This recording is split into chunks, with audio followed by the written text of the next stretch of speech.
let's focus on our storm on Friday here. I do believe our biggest concern is the coastal flooding, as we could be seeing moderate stage tidal flooding as we go into our Friday afternoon high tide. Now, this will actually be before the rain and the wind fully kick in here in South Jersey. I do believe we have a risk for power outages and damaging winds. So on our Thursday, make sure you chop down any loose tree branches.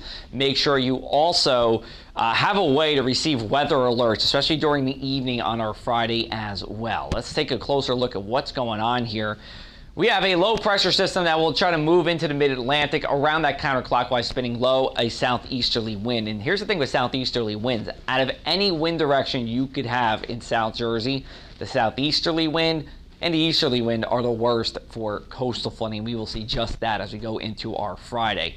Here's a look at our radar. This is 2 o'clock on Friday. What you're going to notice is that this rain isn't too far away, but it's not going to move a lot, at least for the afternoon hours here. So it's possible in Cape May you start raining at 3 o'clock, but it may take until 7 o'clock to really get into, let's say, Tom's River here. So it's going to move slow, at least at first, and eventually it starts to speed through. You see a heavier slug of rain coming through. That should be around after about 8 o'clock here and lasting until about midnight or so before this really lifts to our north. So high school football, if you have a 6 o'clock kick, you might be okay, at least on that heavy rain there.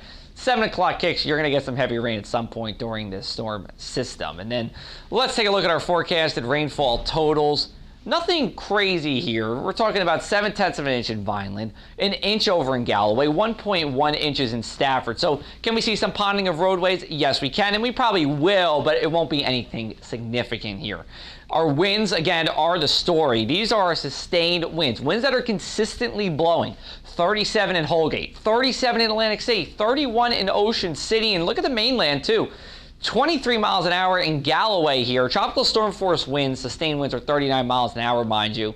And we do have the potential for downed tree limbs and power outages during Friday evening. Now, wind gusts, if we get them, could be high, 55 to 65 miles an hour. Here's a look at winds about 5,000 feet high. We could actually tap into those winds.